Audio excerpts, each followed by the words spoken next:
functions.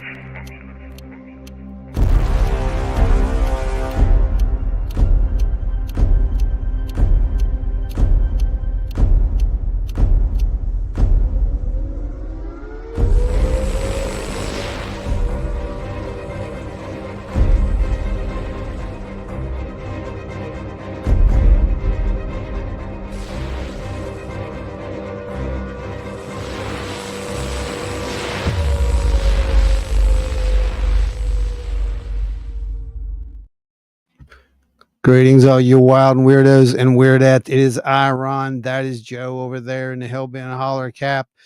If folks and friends and everybody out there, it's a good time probably to gather everybody that you know who's mildly interested in, I don't know, life on planet Earth.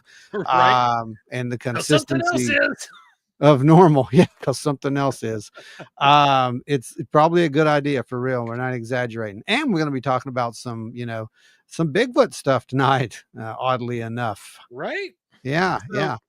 So, before we get kicked off here in the news, thank you guys for turning out. We appreciate each and every one of you guys who are right now blowing up the comments. Oh my God, there is a waterfall of comments to go through here. You guys are amazing. Thank you for your support week in, week out. You are what keep this machine on the go. We have an absolute blast every week with you guys, and we have some really cool things coming up. And speaking of really cool things coming up, this Sunday is the premiere of Hellbent Holler's documentary that they produced for Small Town Monsters. If you're a member, you got early access today. I have heard that it was absolutely phenomenal. We've seen some behind the scenes clips from back when they were putting it together from Small Town that was shared, and we were very impressed. Can't wait to see this whole thing in its entirety. It's going to be banging. Again, this show's free. Thanks to all the executive producers. Just to do some little housekeeping here, and before we get off with the news, Adam Good, L.W. Marshall, Larry Hose, Eyes in the Woods, Chug Stugans, John Smirker, Richard Minnick, Luke McCombs, Gary Schuler, Teresa of Teresa's Haunted History of the Tri-State, Ada Cox, Nancy White, Scott Holbrook, Lisa, a.k.a. Dances with Orbs, West Virginia Bigfoot Project. We've got Finding the Trackway and the Trackway Clan, Tommy Swigger, Pat, Seth Beans Lamille. If you need any kind of Mothman tattoos, I hear he is blowing it up right now. Kenny Hess, Small Town Monsters, James Nelson, Octopus with at least a few friends. Speaking of Octo, you out there, buddy? Dewey the Deucer Edwards, N.W. Hall. Speaking of Dewey Edwards, he's got a documentary coming out being released real soon from Small Town. They're just working out some kinks on the release. Spooky Appalachia, Lady Wolf, LR, Guitar Chains Craig, Travis Rednick, Jeffrey Still, Russ Bailey, Chris Coots, Bigfoot, Littlefoot, Terry Summerfield, Sarah Ramsey, Julie Bug, Donahoe, Angie Flannery, Jen Clower and Jamie Snell, Ike the Fob, Daddy Fauber, Ashley Hilda on 10 Wednesdays We Talk Weird. I'll get it right. Yeah, right. Lotus Asher's Creation, Spirit Brothers, Paranormal UK, Pat Noble, Kim Drescher, Paul Sherman, and Rick Skinner. We've got John Barnes and the West Virginia Bigfoot Project. Thank you guys so much for keeping this show on the road, keeping the lights on, and keeping the studio with all the coolest bells and whistles. Yeah, we get some really cool bells and whistles. Speaking of which, you guys have some fun stuff to do. Yeah, there you go. We got all kinds of neat little things over there. You guys are earning. If you can see at the top of our screen, there's a little crown. You see that up there in the live chat? Well, that is an XP. And apparently we get XP every time you guys get XP, and you guys get XP for every time that you interact with us live. So this should not be too hard of a competition at all, honestly. not in the least. And Ada's already off to a start. I can see that. Yep. So, Ada kicked the door down. We appreciate you, Ada. You're amazing. Terry McCullough, thank you, brother. Can't wait to see you guys all soon. West Virginia Bigfoot Project. Thank you. You guys are amazing. We have an epic epic expedition plan for this weekend. Some of you guys might be in the know on where we're going. We're going to blow it up. It's going to be great. We've got some really wicked things that you guys have helped get put together. We'll give you some sneak peeks once we get it put together a little bit. But now that the housekeeping is over, Ashley says, dang it, I need more XP. You and me both. I'm dragging tail today. I'm giving myself the ultra heartburn. I have eaten pizza for dinner and I'm drinking coffee now. Oh my. Yes. Formidable foes making friends in my belly. Gonna cause some heartburn later. Nancy White, thank you so much. Thank you. You guys are amazing. Here we go. We're gonna throw some blessings out there to y'all and get you rolling. And Ron, you think about what we're going to do next. Yeah.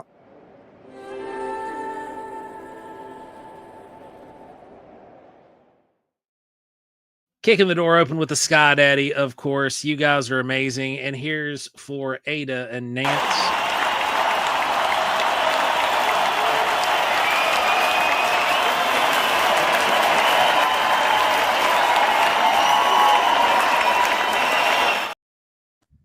Terry.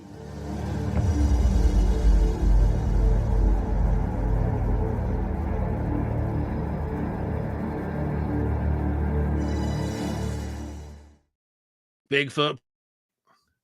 Eventually.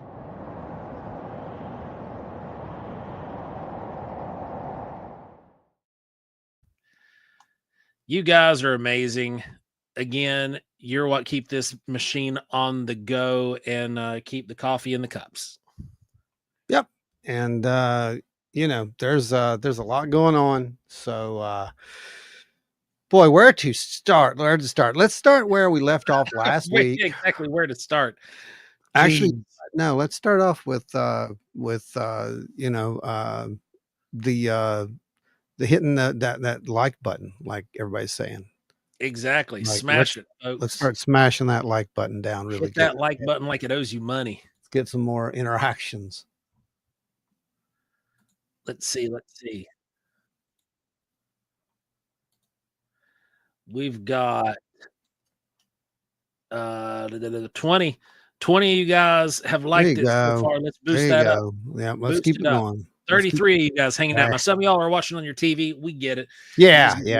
Big ugly mug and 55 inches. Yeah, and that's probably about right, honestly. Yeah, that's what I was thinking too, looking at the number. Yeah, that looks about right. Okay, so folks, listen up. Spook Fest, what's up? Let's go over that weird little sighting this earlier this week that we put out there, the APB, I believe, at some point. Which one? That would have been the creature, the thing, whatever it was that we set up there. It was like, has anybody seen this? Anything? Blah blah blah. Yes. You want to go in because it's been a while. So do you want to go into a little bit of that? Friday of last week, right? Yeah, I think it was. So I again, not claiming to say what this thing was, but I'm also not in a research position. This was absolutely not. I was on my way to work. And there was a ton of traffic because it's morning rush, and I'm traveling along Route 60 between Hurricane and St. Albans, West Virginia. And you can look this up on a map. And I had just passed one of the churches, and then there was a big wooded area, but you can kind of guess where this is probably going at this point. Early in the morning, and I'm a very situational driver. I spent 10 years on the road regionally, driving store to store, doing repair work. And so I'm a very eyes on the mirrors, looking around the whole time I'm driving. Ron can attest to this because he's driven with me all over the place. That's right. Up and down the countryside. So I'm always glassing the mirrors, just seeing, especially on this stretch of highway, because there's a lot of straight stretches with passing zones, and I was in one of the passing zones. So I'd always check my mirrors to see if I've got somebody who just is got to be in a hurry to get somewhere. And as I look in my driver's side mirror, I notice coming across the yellow line, it was about one step away from the yellow line, this large, hairy creature. Apparently, the person that it walked in front of noticed it too, because that individual jammed on their brakes hard enough to where they were no longer behind us. Lost them in the traffic string, and the whole train of traffic was kind of broken. There was vehicles coming the other direction. It was not a good position for me to stop. Plus, I got to be at my job.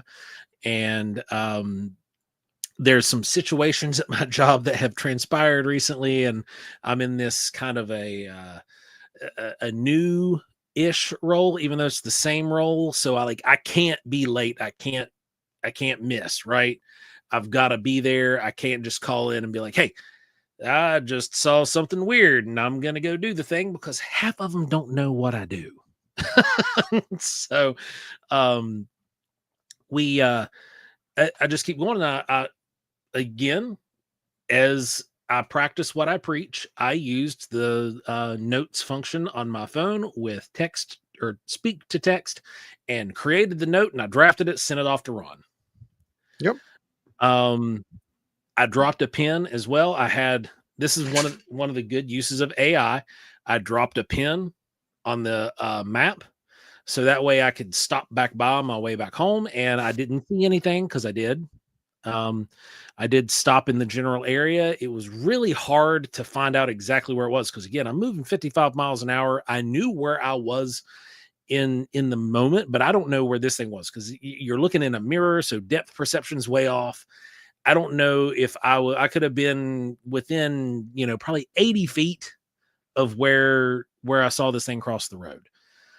So we put out the APB over on the page with an approximate time, hoping that somebody maybe seen that, or that actually by chance that the driver of the white sedan that jammed the brakes would have actually been a member of the page and could have completed the sighting report.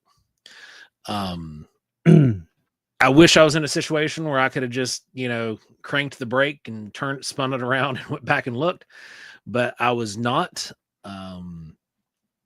It was pretty wild.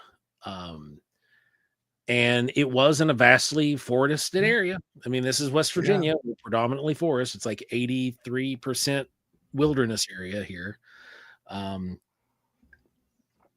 So, there's a thick patch of forest on either side, and it would make sense. The thing that when it moved, let's see. Hey, I'll be right back. You entertain these folks. I will be right back. All right. As long as technology allows me to come back, I will be right back. Okay. All right. So right back, guys. Yeah, I've got a little action figure here. We're going to do a demonstration. Oh boy, you're in for a show. I'll be right back. Well, I'm just going to show you the posture of this thing, and this is a comic book character. It's super articulated, so it's going to work. Actually, I've got something even better.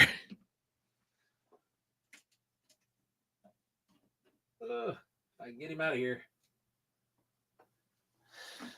Here it goes. This is one of my favorite little pieces in my collection. It's sculpted by Gene St. Jean, creature replicas, fantastic stuff. So, right, Terry, that's how that phone call would have went. Now, what I saw, the way this thing was moving, it was very, very hunched over, and was kind of in that position, like running forward and making a break across all the lanes.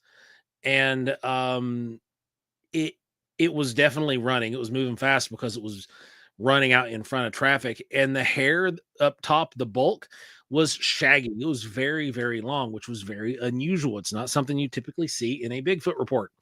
So Ron and I immediately started running the guessing game, and because we're not beyond reproach. We can see things and mistake their identities. It is 100% plausible that that could be a thing, right? So, essentially, we sat and I started running it through my head. What could this have been? The bulk and movement from the mass that was moving below the arms, it could have very well been a ghillie suit. And it wasn't excessively large. This creature, whatever it was, this being, man, creature, or other, Yeah. it wasn't excessively large. It was maybe a little bit bigger than me, and I'm 6'3", and that's not a huge stretch, you know. And this is coming up near an area where there is a lot of homeless people. Yeah. So now, mind you, the homeless camp is probably about 3 miles away from where this location was. But still, it's a plausibility. It was still in that area. And then you have to create the scenario where you have a homeless person wearing a ghillie suit. Yeah. Yeah. Yeah. You know, it's possible. It's plausible. The likelihoods are, you know, varying. It just depends on how skeptical you want to be about it. But yeah, like I just, that's what it was. It was bizarre. And I can't say that it was a Bigfoot sighting. It was a strange and unusual sighting. Yeah. And I even said that to Ron because, you know, I've seen these things before in the past. I've had 2, possibly a third sighting. And this was a jet black figure with, you know, early morning, like 7:30-ish daylight in the mountains. So kind of dark. I don't know. Yeah, it was different, and like I said, we put out the feeler to see if we could get some more information. Unfortunately, we haven't heard anything, folks. I want to let you know that the XP game is rolling, and it looks like Ada Cox is number 1 with 2,575 XP. Matter of fact, it looks like West Virginia Bigfoot, Nancy, Terry, Enzo. Who's that one? I can't tell who that one is. Those are your top 3. The top 3 are Ada, West Virginia Bigfoot, and Nancy. So that's positions 1, 2, and 3 right now. Just let y'all know, guys. Welcome, y'all welcome doing good. to Thunderdome. Start commenting. Y'all doing good.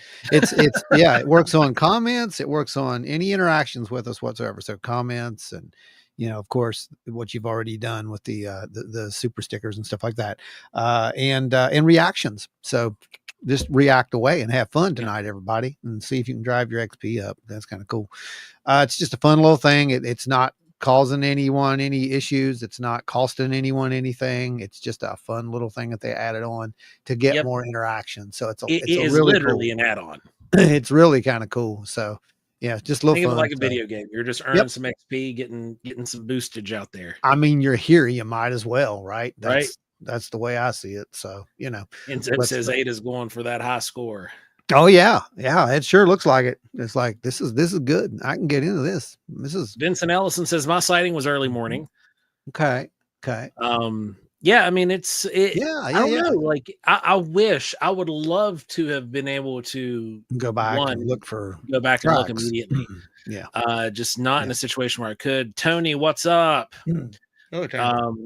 When I was coming to the last meeting, I saw a homeless guy riding a shopping cart down the road. So anything's possible. Anything's possible. Speaking of anything's possible, Joe, I told you about my cryptid sighting this week. You did. Fill us in about that. That was this is a very interesting cryptid. And speaking of which, it was on the road where you guys, we went and had the meeting, right? So it's on the same road. We go up to the meeting to the Union Hall, and I was coming back home from dropping Maria off. And you know, what's funny is you go down that little hill, there's a stop sign, you go down a hill. So I go down the hill. As I'm going down the hill, I see something in the road up in front of me, and it registers immediately. Oh, it's a deer, because there's deer all the time. But this deer didn't look right. There's something wrong with this deer. Didn't add up. This deer had what looked like long black hair that like came down, you know, like hung down almost halfway to the road. And I'm like, that's not right. So, I went on down and I looked up the hill. There were no cars around me. So I just looked up the hill and I'm face to face with this little young buck. He's got velvet. And he looks like he's got dreads, man. He's got black plastic. I guess he got into a black plastic bag or, a trash bag or some of that like property plastic stuff that the state uses or something. And it was shredded and it was just kind of coming down like this, right around his little eyes and hanging down. In that area, it's really possible because their territory is so big, it could have got into where that roundabout was put in. It could have. Yeah, exactly. Because they put the landscaping net, they did put that up there on the hillside there to retain some mud. They did. And so yeah, I thought that was kind of interesting. And I'm staring at this thing. I should have took a picture of it, just showed you guys what a strange sight that was. But that was absolutely a local cryptid sighting. If someone would have seen that other than me, we would have had not deer sightings all over the place in Charleston. Speaking of a local cryptid sighting, apparently Tony had one today. Oh, yeah? He ran into J.R. Earls. Oh, my goodness. And he said that he had just discovered Paranormal Horizons, Ronnie. Well, did he now? Well, apparently a few people might discover it now, from what I understand. So that's right. Very Tell good news. People what finally broke through again. Finally, it looks like Seth did the deal, and they're going to get their little unexplained TV over there. It's what, Roku and Fire, right? Is that on Roku and Fire right now as an independent app? Yep. So hopefully we'll have a few little spots over there. You can watch us and see us over there, and that'll be fun. So be looking for that. You guys who haven't. I mean, I'm assuming everybody here has pretty much seen it at this point. Like, I hope so. If not, then definitely go. Yep. Hello, Mark. All right. So anyway, all that out of the way. Let's get to some news. Like I said, because it's weird. It's kind of weird. Unfortunately, when you dipped out, so did all the queued. I saw that. Panels. So I know exactly what order they're in. So we're okay. Okay. So we're and actually we learned something. The queue is attached to the instance that you're in. What do you think about that? Sneaky queue. Well, anyway, we're going to talk about 3i Atlas really, really quick because there's new size update on that thing. By the way, it's a little bit smaller than what we thought. No, it hasn't done anything really strange yet. But recently on the Angry Astronaut, they were talking about it. And I'm going to play that for you now, and you guys can listen to some of the stuff that's been said here. Apparently, Ross Cohart kind of dismissed sending a probe to this thing, and that's kind of strange, right? Yeah, it doesn't make much sense, being completely honest. Right. So, well, that's what the good doctor says here too. So, yeah, it's one of these situations where this is a guy who, for the last 3 years, really 2 years, 3 years, has been on the bleeding edge of all of the main UAP UFO stories, right? Yes. Suddenly, in the last 6 months, or not even 6 months, the last 3 months, there has been a hard pivot. Yeah. It's like when we get like real data or potential data for something other than something that's already, on their agenda. Then all of a sudden, that person's wrong. We've seen this stuff throughout history, though. It's one of the primary issues with, research, ufology, and all of it, really, everything. But I want to play that clip now. So here we go. Watch this, guys. Watch this. Yeah, so let's hit that particular topic right on the head then, because Dr. Avi Loeb has proposed, and also Representative Luna of Florida has asked NASA to divert Juno away from Jupiter. So this is Congress, right? Asking NASA? Yeah, because it's with NASA being an intergovernmental agency. Yeah. Congress can technically sort of be like, hey, do this for it, please. Yeah, sway it a little bit. So, yeah. Orbit around Jupiter, if it has enough fuel to do so, and try to intercept 3-eye atlas. And currently that's being greeted with a great deal of skepticism. And even I was shocked that journalist Ross Coulter, the UFO, I heard that. advocate, Yeah. even he criticized this idea. Why are we getting that? It seems like, given the fact that Juno is going to be retired before the end of the year anyway, why does this opposition exist? I think it's very surprising. I mean, I can imagine some old bloke in JPL going, "It's mine. I don't want to crash it into a comet." We'd already planned to put it into Jupiter, which was scheduled for its destruction this year anyway. But it doesn't make any sense that anybody in the journalistic side would object to it. As an open-minded journalist and as somebody interested in science, we want as much details as possible. I mean, I think it's rather short notice for JPL to program it to go and move over to meet it and to have a rendezvous with Rama. But if they can do it, yeah, they must do it. I mean, Juno would love it, I'm sure, and it would be super exciting. And being against it is rather weird and suspicious, and I don't understand it at all. No. I mean, think No. about this. We can use the most high-powered telescopes here on planet Earth to really study Jupiter. Yeah. Easy. We've had amazing shots of very close range from other probes of Jupiter. Yeah, but this probe isn't going to do anything other than crash into Jupiter. Other than crash into it. It's not You gonna have do an anything. opportunity to maybe, you might fall short. You might not intercept directly. Right. You might get But for the first time in human history, you've got the opportunity to come within an eye shot of an interstellar object, and you don't want to take it? You want to take it? You don't want to take it. What are you afraid of? That makes no sense. So, yeah, guys, what's your takes on that? Because, there's more. There's more stuff here. 100%. And for those of you guys who haven't checked it out, the Angry Astronaut, he has a fantastic show. You need to check that out if you haven't already. It's not hype either. No, not at all. It's a lot like our show, only angrier. Yeah. So, to follow up, that was from last week's stuff, right? So this stuff's still going on. Like, there's one of the things they were showing was like that little picture you saw there. They're saying it has like maybe a head, the tail starting to form. There's like dust around it, something. They can't really quite explain it because apparently, like you said, the tail's pointing the wrong direction on this thing. Yeah, it's pointing the wrong direction, but the direction that it's moving.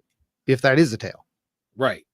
So it's already got so many odd things to it. Why in the world wouldn't you want to get better eyes on it?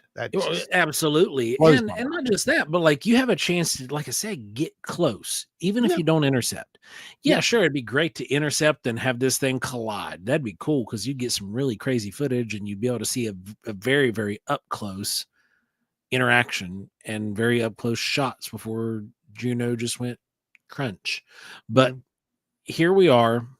And there's people like, oh no, don't do it. We want to crash it into Jupiter. That's a waste. It's a waste. It's a complete waste. Because it's not what little bit of fuel it has, plus using the gravitational slingshot effect, it's doable. No, it's doable. Yeah.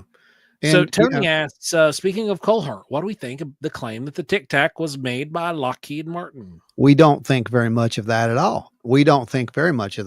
Because I don't think that if me and Joe go out and, say we find, I don't know, a van by a river, right? And we go up to it and we put a Wild and Weird sticker on it. Well, it ain't Wild and Weird's property. Yeah. It's still a van by the river. See, I'm not going to go there. Exactly. But you do see what I'm saying, though. It's not ours just because we slap a label on it. So that's what I feel about that. Could they have, slapped a label on it and tried to figure it out and tear it apart and all this stuff, and make one of these things? Maybe that's possible, but it's not. They didn't create it. There's no way they created it. And I think Ross even came out later and said that, kind of clarified that and said, that's a possibility as well, that it wasn't really created by them, but the next generations, I guess, were created by them. I still find that highly doubtful. Yeah, I And do too, because that would mean that you would have to have a whole lot of material to reverse engineer and play with. Right. And from what I understand, some of this material is so advanced that we can't even grasp the reality of it, which stay tuned because we're going to go there. So next Enzo thing. brings up Go a ahead. very, very good point here. Hmm. Like crashing a probe into the largest planet in our solar system is such a challenge. Yeah. Shows how good you are, nerds. Right. Thread that needle. Yeah. Do it. Thread the needle. This should be one of the most challenging things. It's one of these, rocket engineers and one of the logistical engineers should be sitting there and be like, now this actually is a real challenge. You know what? You know how much credit we would get if we could pull this off? Yep. Famous the newspapers would roll our names. It'd be NASA's the header, but we would be there.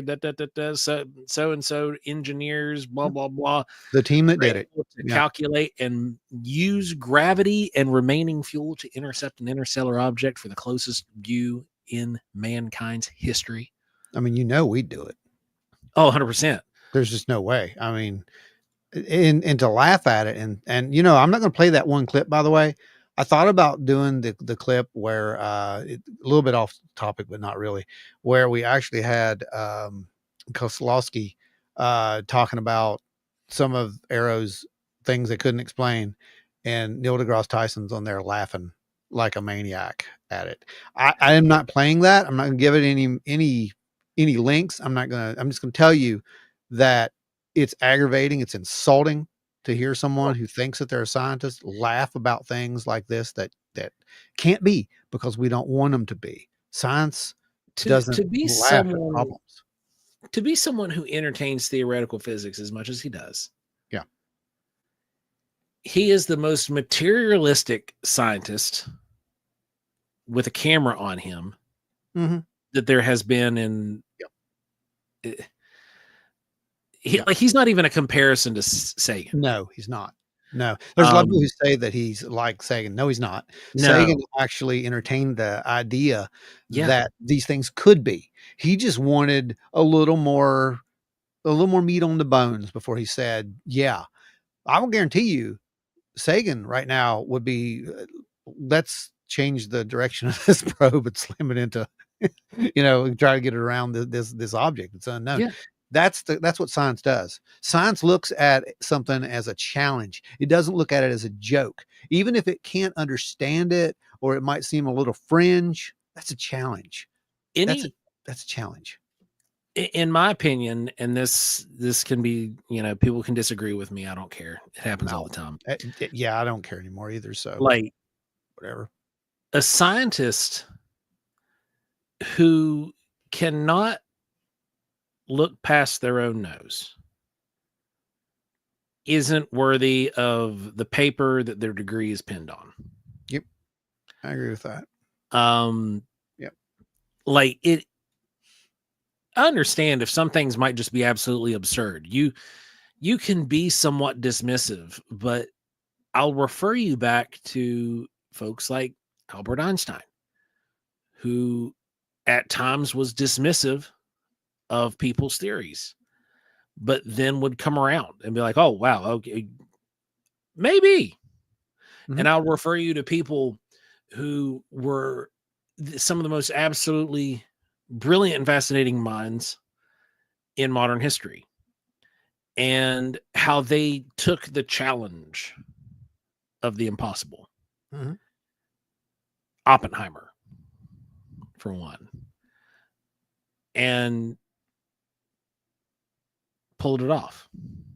Mind you, this is again going back to the weapons thing. Yeah. What do we do with amazing power in science? We turn it into a weapon. Destroy everything. I mean, that's what humans do, right?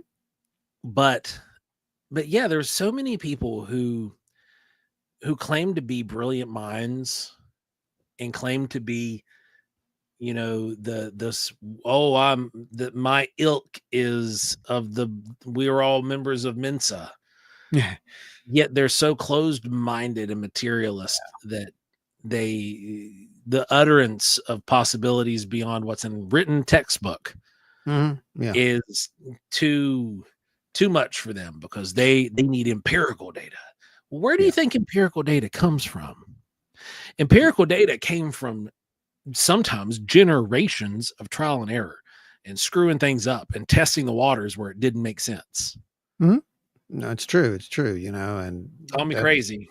No, it's true. It's 100% true. But yeah, laughing at someone when they're trying to explain something that you don't like that's just rude. I'm sorry. It is. It's unprofessional and it's rude. And you know, I'm not a big Arrow fan, but I'll give a thumbs up to Kozlowski on this one. He actually met the challenge. You can tell he was a little perturbed by it, but he actually kept going, kept his cool, and just presented the data. And he literally kind of went that route. He's like, well, it is what it is, kind of. And you know, he didn't have a dog in the fight other than here's the data. That's how you got to be sometimes. Speaking of which, our resident UFO hunter or whatever, Beatrice Villarreau, is making her rounds after this paper came. You know, the preprint's out, right? And she was on Ross. Oh, yeah. She was on Ross, and Ross tried every way. By the way, I've got the link I'm going to put in the show after this is over. I didn't put a description in the show because I didn't want any funny stuff happening. But anyway, now you know what it's about. So there's going to be links, and you can go check that out because it's a really interesting interview, and it's fun to watch him try to lead her into saying things that she will absolutely not say. And she sticks right to the facts all the way through it. She'll tell you when she's speculating, you know, and then she'll preface it. But here's a little bit of that. I want you to listen to how some of these went. And I want you to hear a little bit more data on this. We talked a little bit about it. We gave you a little bit more, you know, read a little bit about it. But here's her in her own words, modern. So it's not the old stuff. This is the new stuff. Now, I just want to emphasize to our audience why this is significant. So these specular reflections that you're seeing, multiple dot point-like lights in straight lines, they're significant because they indicate something possibly technological. Well, they are not all in straight lines. They are not those that we were checking. Now we were taking a sample of this. A lot of them are single transients, are just single flashes. And how could there possibly be something artificial, something constructed in orbit pre-1957? Because as we all know from our history, Beatrice, there was nothing in orbit from human civilization until Sputnik satellite was launched by the Soviets in 1957. And apparently, whatever they are, they're also somehow correlating in time with our nuclear bomb tests and with our UFO sightings. So what are we seeing? I don't think that's plate defects, unless plate defects are getting intelligent and are avoiding the shadow of the Earth. She's great. She's great. See, that's how a brilliant mind thinks. Yep. That's how a brilliant mind moves around questions and says what needs to be said without saying it. Yeah. Yeah. I mean, and it's a fact, you know, and we got some more of that.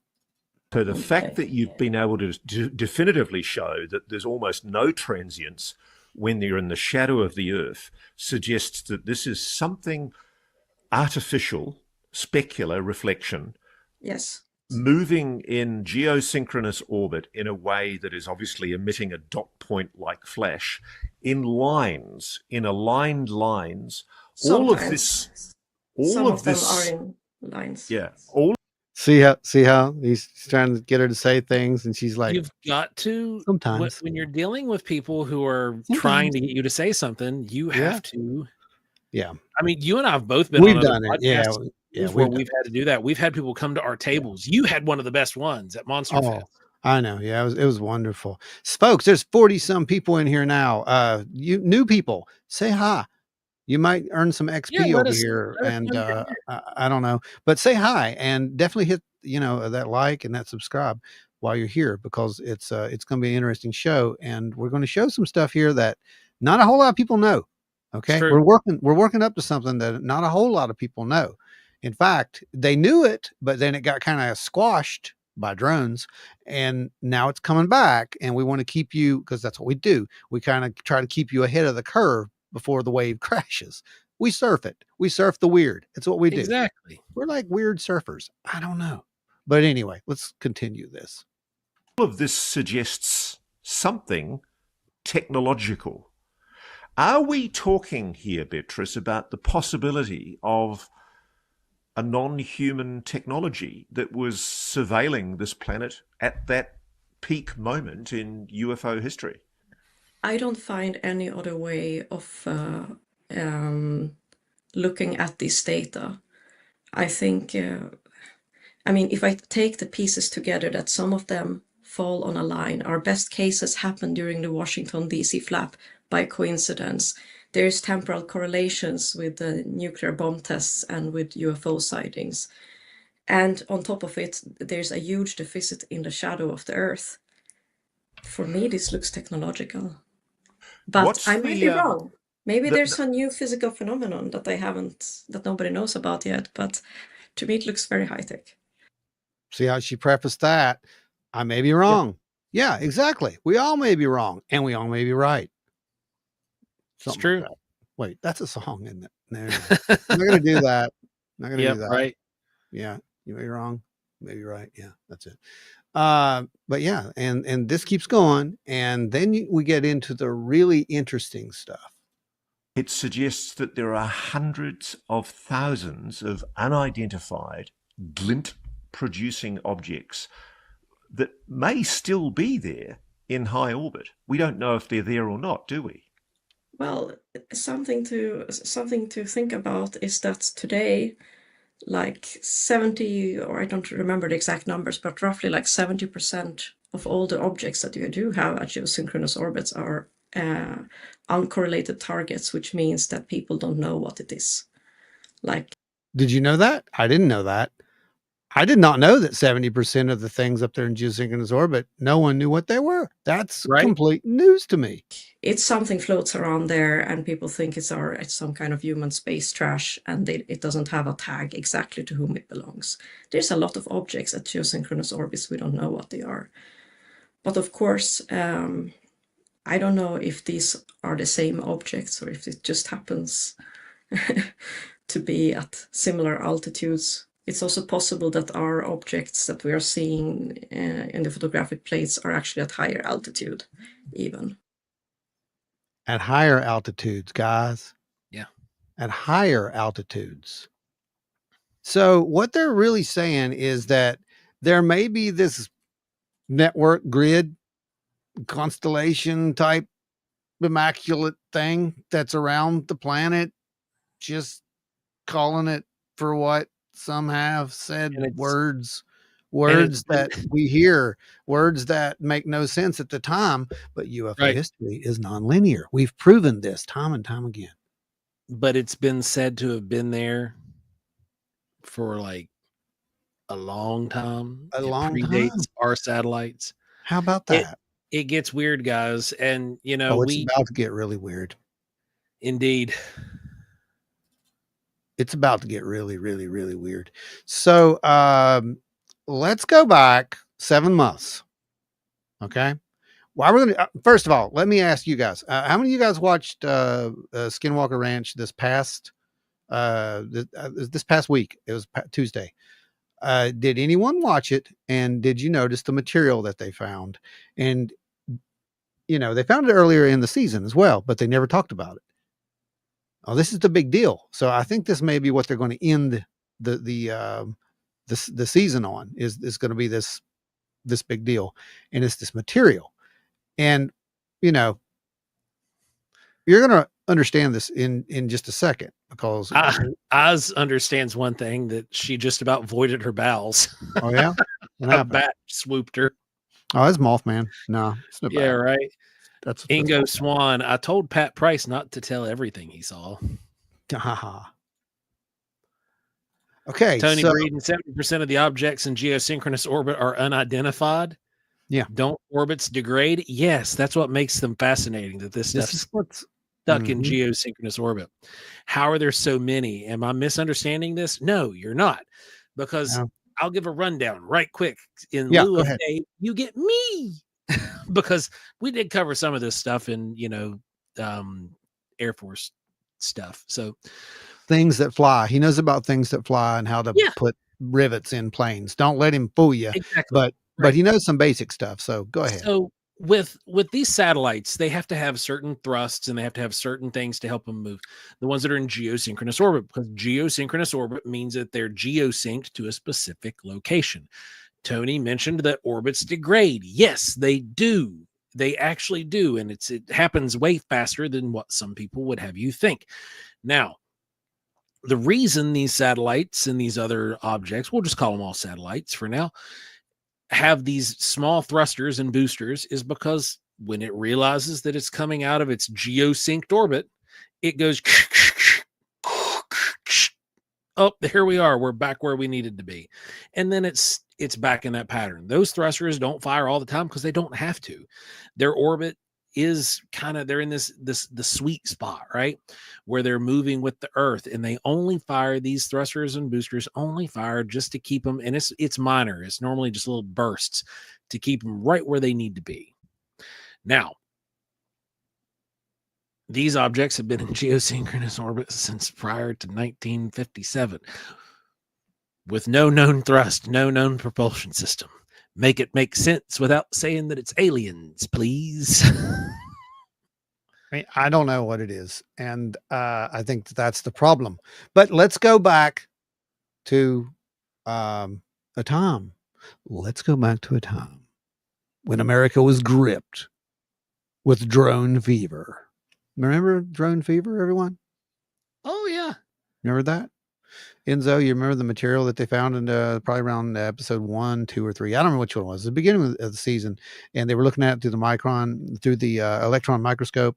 And as they're looking at it, it started developing holes, and then they got all excited, and then nothing was ever said about it again. Like, it completely disappeared because the producers were like, "Oh, I know how we're going to end this season," probably. But either way, take a look at this. This is going to make you think about that. And then you're going to think about when, the UAP stuff came out in 2017. And all of a sudden you had, To the Stars Academy, who launched that little documentary series that went on for 2 years, right around the same time. There's a reason that these things are there. It's for mass public indoctrination to these ideas. And from what I understand, next week on Skinwalker Ranch, there's going to be some pretty interesting data dropped. So could this have anything to do with it? I don't know, but we do know that this story just started making its rounds again. But this is the original, one of the original tags from it from 7 months ago. So, Joe, I'm going to blow this up. You want to read that off there? Sure thing. Richard Banduric, CEO of Field Propulsion Technologies, about reverse engineering. Some of the materials I've worked with, materials that disintegrate when tampered with and reconfigure themselves, are not just decades, but centuries ahead. They're extraterrestrial in origin. Now, what's interesting about this is it was just a matter. Yeah, right. It was just a matter of time. And I do mean, like, what are you trying to say? Aliens. Yeah, I thought that's what you were saying. I wore the Flatwoods shirt on purpose because I knew we were talking about the Flatwoods. Got you. I understand. So what happens immediately after this is this thing gets debunked, right? So there's this podcast where these guys are all talking. And when I say these guys, I got some clips from that podcast, and you're gonna hear about some of these guys. Well, you got that guy, and you got Hal Putoff on there for one, and I think Jay Straton was on there. Like, these are all the people who are in the know of this stuff. Right. Some of these people were the original folks who were actually with AllSap, who were out there with Bigelow at the time, if you know what I mean. So what's interesting is this gets kind of it disappears. It's on Reddit. It should be the biggest story. It starts getting downvoted. It starts getting they start saying that it was AI generated. It wasn't real. The podcast was completely made up because it's like a futures podcast. It's not even, it's weird. They took like some of these clips from this and put it on their show, and it was episode number 69, I believe. You'll get to see it. But this is just strange because they come out and find that no, it was not faked. It was debunked. Let me pull this back out. Repeat, debunked. Oh, I was going. Okay, I've debunked the sudden disinformation conspiracy theory that the UFO soft disclosure NASA and the Department of Energy related podcast episode is some sort of deep fake or AI. Multiple participants confirmed it as well. Claim users saying the NASA DOE related podcast with soft disclosure was faked by AI. Reality, that is a lie, and multiple participants confirmed the discussion, including folks like Hal Puthoff. Yeah, well, what's interesting about that, guys, is like I said, we've got the video, so we're gonna play the video for you. You make up your own mind at that point. But we're going to start off right here on this one. I'm going to be stopping this every now and again and just getting some takes from you guys as we're listening to this stuff. Okay. So here I don't have the video, but I have a video of the podcast.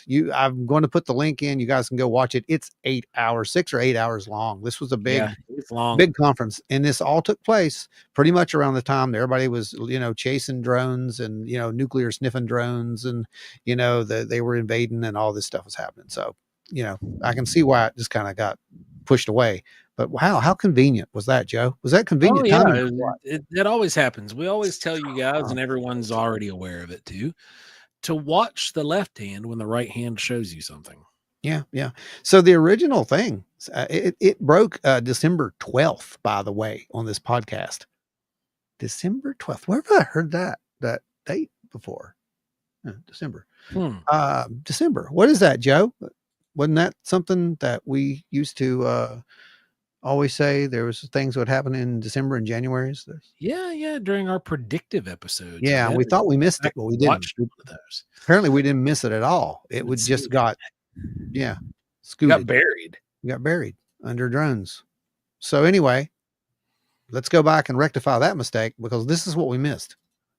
Of his what's on the left hand side of the page. So in terms of what should we be looking at, that maybe entities say, we want you to see this or we don't want you to see this, but the things that engineers and business people and physicists need to know, kind of that low level strangeness, high level strangeness, what's on that side that's shareable on the left-handed sheet of paper, and respect that there are things that maybe you can share, maybe you can't, but is there anything you would add to what Hal shared? And keep an open mind while you listen to this, okay? And we're going to be discussing this because it gets out there. And you shared the cloaking, which Hal's also spoken to cloaking research in another podcast, but are there others that you would share?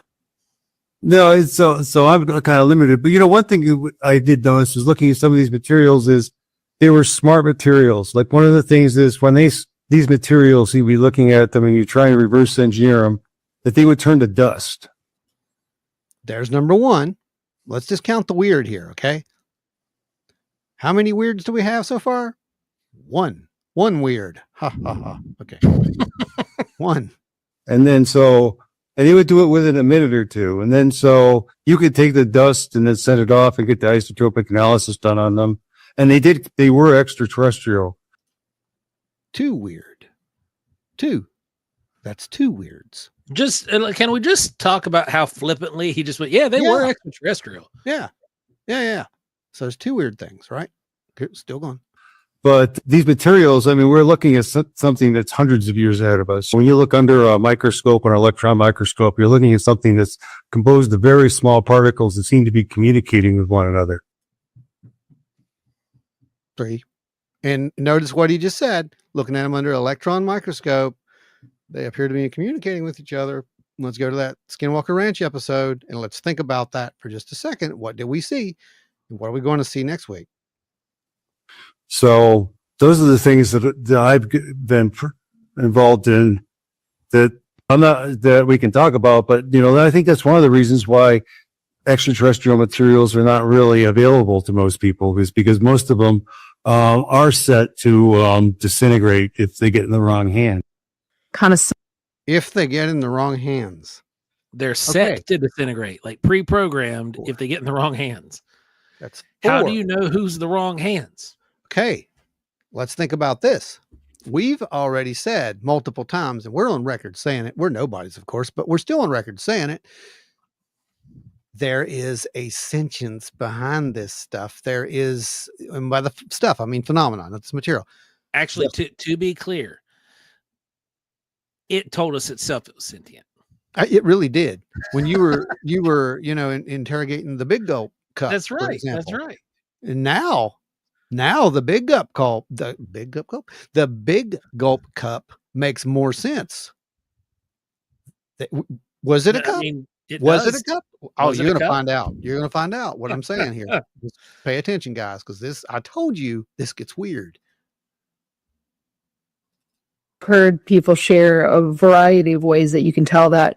But Richard, are you able to speak to how it was extraterrestrial versus terrestrial origin?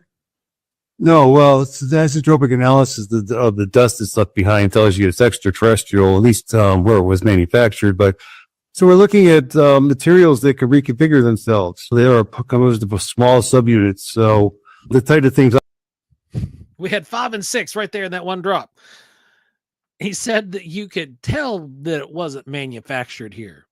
He started the answer. He answered it the correct way first. He said, "No, well, I could say this part basically is what happened." Mm-hmm. And then you like it markers, like, do we know something? Did he accidentally leak and speculate? Right. Here it comes. Right. He accidentally leaked that there's a Federation coding chart. Right. Exactly. We know Who about. knows? Yeah, exactly. And they're just saying, listen to how they're talking about this stuff, guys. That's the thing you need to be paying attention to. Not what they're saying, but how they're saying it. It's just like, no, yeah. It's like they're collecting Pokemon cards. I mean, I swear. It's just like, oh, yeah, we seen one of them. Yeah, I got one too. Tony said it was the disintegration theory was first proposed in regards to the Flatwoods monster. Probably not important. Carry on. Right, exactly. So let's continue. I looked at where there's something as small as a sliver of metal, the head would reconfigure itself depending on where it was. It would cloak itself and it would try to blend into the environment. So the ones that this one NGO used to get a hold of were the ones that were technically broken.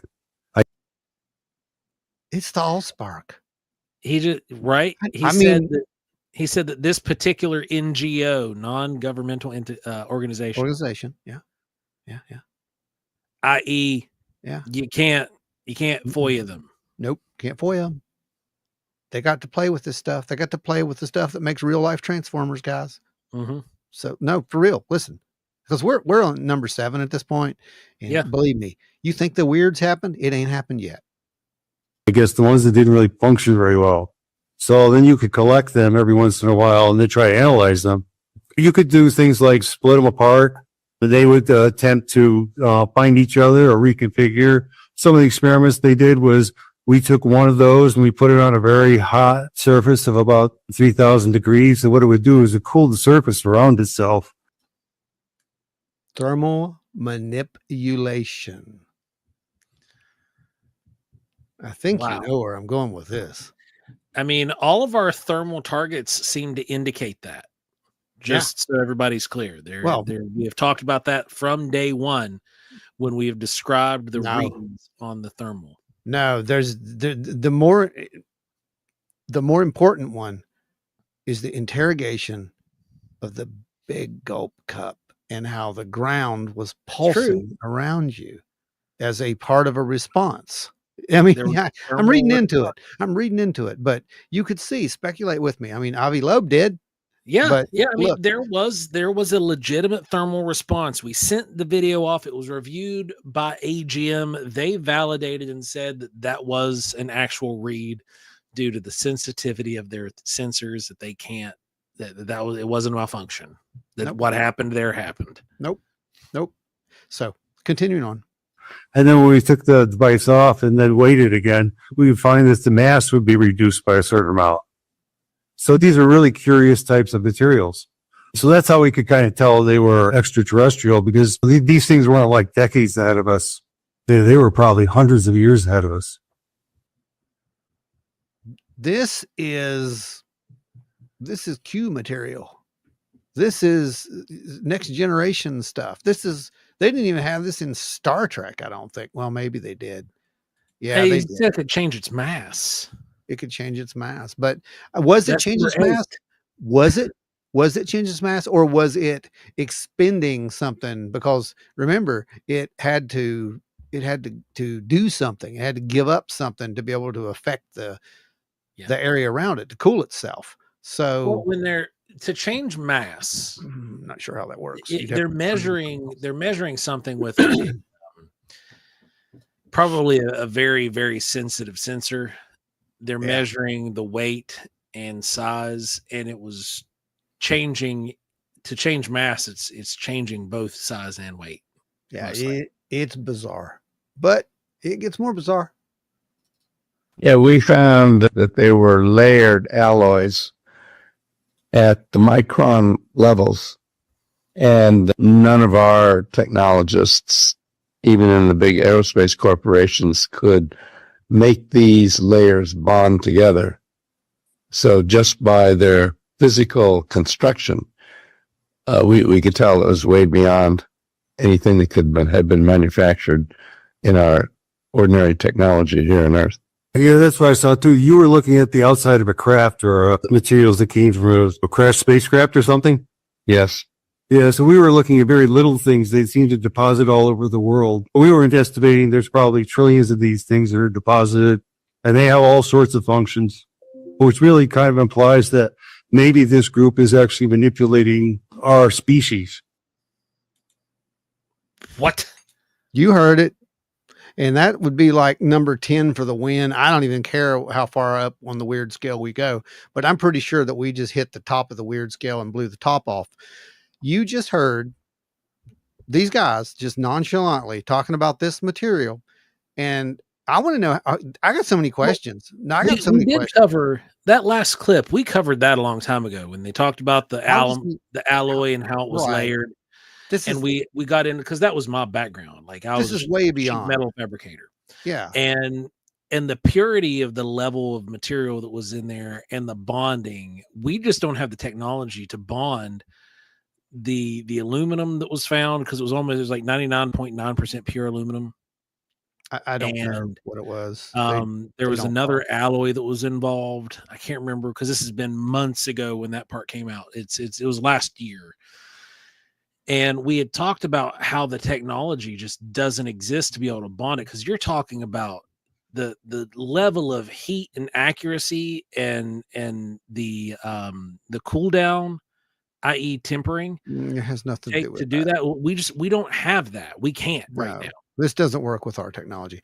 But the more important part is that they're everywhere. Is that what he said? Because that's what I heard him say. And that they somehow may have manipulated humanity. Think about that. How do they know this? Where did they get that information? I want the rest of this book apparently we can't read, because it gets real interesting, I think. But here's the last part. So here you go. You can still acquire those. You know where to look for them. We know how to find them. Well, if you find a hatful, why don't you send them our way and we'll take a look at them. Yeah, that's it. So the group I used to work with, I don't talk with anymore because they got upset at me for talking. So, but I have an idea where someone could get them. Sounds like we've got some sources in the chat. So I think we got a number. I don't want to call out the person who's telling us sourcing, but I think we do have, I guess what you're saying, Richard, is they're ubiquitous, right? And so there's a variety of sources in terms of where to get these. Yeah. We were assuming that they're everywhere, right? Even the ones that would work, we would never be able to find because they would cloak themselves or reconfigure themselves to be something, but not all of them are functional, right? What? Now, what? I have so many questions, and it's rare that I have that many questions, but I really have a lot of questions here. I'm hearing about material that's sentient. I'm hearing about smart material on the level that is not just smart material, like, oh, look, we bend it up and it unfolds itself. No, we're talking about something that we can rip it into thousands of pieces and it comes back together like a T800 or something. I mean, or T1000, sorry. And Yeah. what? What? He said, I got a dude. I know where to get some, right? Right? Yeah. And Hal was like, well, send it over. Let's get it looked at. You Send know, it over. Give me a hat full of that. I want to. Right. So 3 it's trillion is everywhere. my battle rap name. That's how many times I've lost. It's everywhere. But we don't know it because it looks like something inconspicuous when it's turned on. Yeah. This is who watches the Watchers. This is who watches the Watchers. Star Trek: Next Generation. It was the cave up on the hill where they hid behind. It looked like a regular rock face until the hologram quit working, and then the people could see it, and then they saw the gods and lost their minds. Oh, so many questions, Joe. So many questions. It is this the way that this just kind of went under the radar. And I remember I listened to part of it because it was a few weeks back at work that I listened to the bulk of this. I didn't get through the whole thing, but it was when we were talking about it. And we were talking about the discovery of this material and how it was everywhere. And then now there's like a really in-depth thing because we're looking at this. We have two things that are coming to light at the same moment. We have speculation land. Run the flyer right here. This is purely for the entertainment. I know we need to make one. Okay, for entertainment only. We'll do that. We'll do that next time. So we have trillions of these symbiotic metamorphic materials, and we have thousands of geosynchronous. Yeah, that one, Terry. Yeah, thousands of geosynchronous satellites that have been there for eons. I wonder, are they connected? Are they communicating? Is that a relay? Or is the trillions of things on the ground, not necessarily on the ground, but you know what I mean, here with us, simply observing and sending frequencies back to a satellite that is then being transmitted elsewhere? It goes in support of the zoo theory. It goes in support of the we're being viewed or the experiment idea. So many hypotheses that are on the table right now that are being somewhat confirmed by the potential connection between what came out all because of some screwy sky plates that didn't quite make sense. They caught the interest of someone and they started looking. And potential connection with these trillions of other objects that can manipulate, hide, camouflage, become something else entirely, it seems. Think about this for just a second. You know, the whole point we've kind of heard forever is that, you know, we're watched over, we're guided. You know, he kind of said these things may have literally guided humanity or interfered in humanity or manipulated in some way. All that's all the same word, by the way. Guided, manipulated, interfered with. It's all the same thing. It infers that there's an outside force, an outside intelligence, which is enacting its will upon us and getting a desired outcome. Yeah. So here's the thing about that. We have Into apparently eats cameras. Rob Posey said birds aren't real. delicious. Enzo said birds are real and they're delicious. I've seen that. So speaking of birds being real and not real, I want you guys to think back about what Nick Pope said last year. Does anyone remember when Nick Pope said these alien probes may be all around us and they may even be birds. He said that. He said they may even look like birds at one point, like they were camouflaged, is what he was trying to say. It seems like they've been trying to say this stuff for a very long time. It's just no one really picked up on it and caught on to it. And when it did come out, they either didn't want it to be out, or there were other things that were taking place at the time. This could also infer that there is someone who doesn't want that to be known, period, at all. There's another side to this coin. Yeah, it is. And I'm going to hit some comments here real Go quick. ahead, hit those comments. Before we get too far past them. Yeah. Ashley Hill says the phenomena gets into our head. It uses our culture, our history, and our psyche against us. I'll die on that hill, and you can gather my corpse to celebrate once it becomes an objective fact. Yeah, I mean, it is very plausible. It definitely uses it. Godot says, remember Pat Price, 4 alien bases globally beaming to a satellite? That's right. Ingo told him to shut up, and then Pat was cremated in a day before family arrived, which is He's right. That's exactly right. Pat accidentally remote viewed a series of bases, and I think we covered that at one point in our remote viewing episode as well. We did. So yeah, that's how I actually found out about that case. That's actually a very true thing. And then, yeah, he had a very untimely death, and there were weird circumstances around that. There were indeed. It very much seemed like a assassination. AI gains sentience, decides to take batteries of humanity and keep some humans in people zoos. Realizes ET has beat it to the people zoo concept. Right.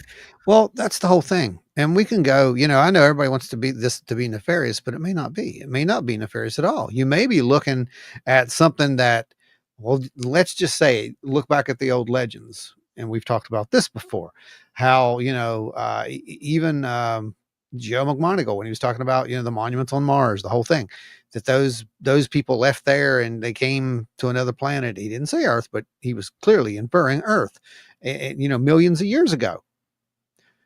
They left there, they came here because something was happening there, et cetera, the whole thing.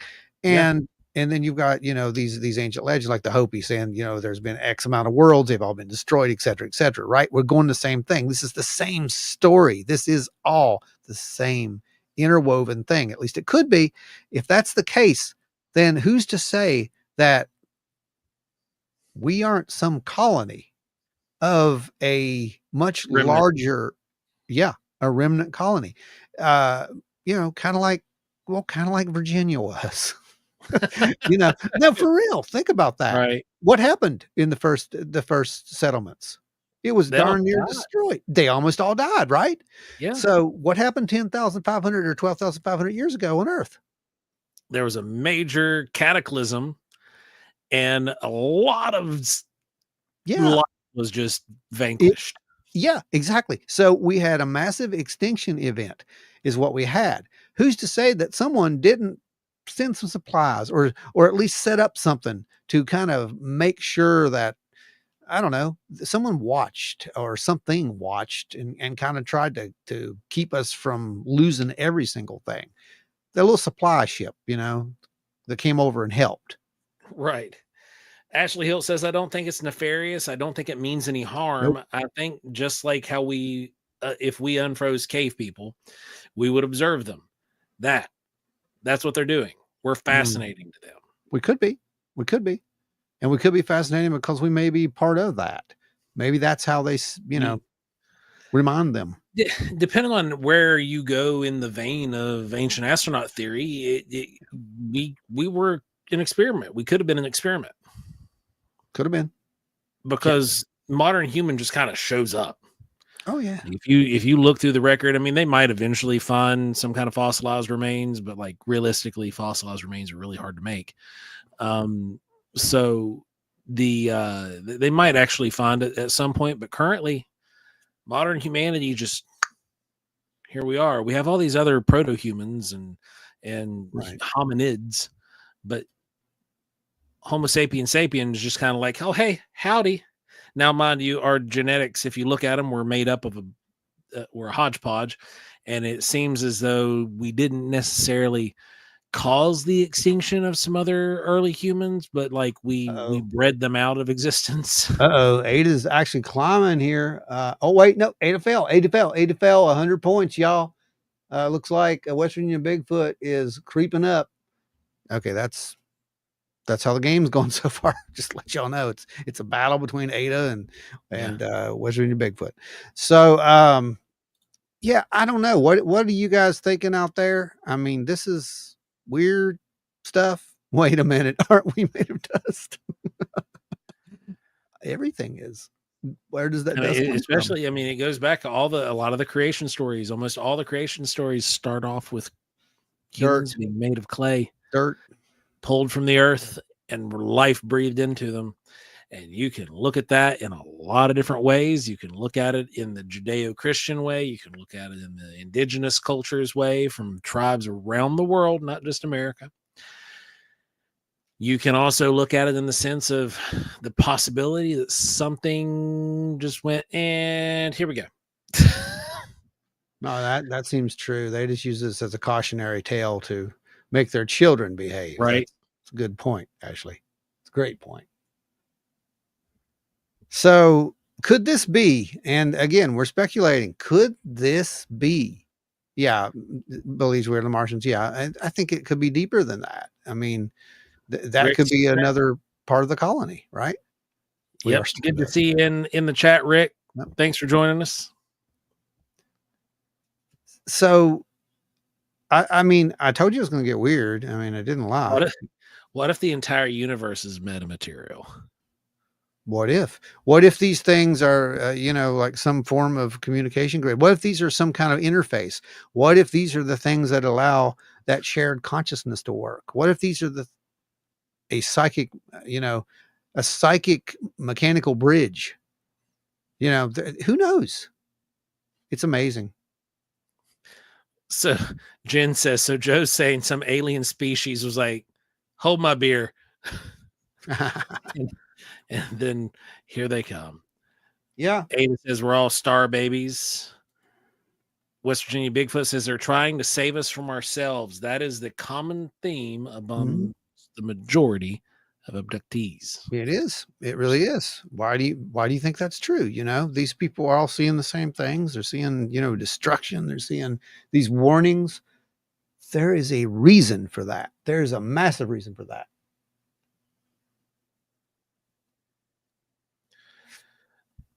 Generalization mistake. Alien races. Yeah. Mm-hmm. It's very, I mean, we live in this world. To assume that there's only one of us, one of them is very naive. It very, very, very much. Oh yeah. I think that's one of the big problems right there, what you just said.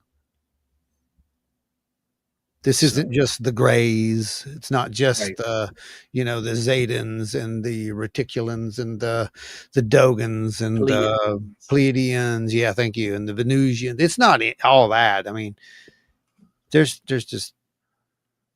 something there, and it doesn't matter. I don't think what we call this, but there's something there. Yeah, and it's interactive. Sometimes it wants to interact. Sometimes it wants to play. Sometimes it wants to play. Yeah. Sometimes it acts very childlike, doesn't it? And sometimes it acts like it's still childish, but I'm showing you I'm in control. And then there's other times when we hear these negative horror stories, I don't know. That seems like two very different things. Yeah. Maybe more than two. So, why did this story not gain any attention? Well, it's still happening. They're still asking that same question. Why did it not gain attention? And like here, for example, this one right here. This is one of the posts that someone just put up talking about this because it's been revived. This started showing up again about July 30th. It started showing up again, and it's starting to make headlines now. This is amazingly vague, though. What do you mean by very little things? Are we talking microscopic, smaller than that? These things are as in machines? they can cool their surroundings. Is that just one thing cooling its very little surrounding area, or do these things work together in some way or form larger things? It's so vague. How am I supposed to take anything from this? How can they be sure that these trillions aren't natural phenomenon from Earth? From what I'm grasping, this is some sort of alien mechanical bacteria that is that the availability to that has the ability to alter its surroundings itself and hide on command. Is that correct? And then the answer is this.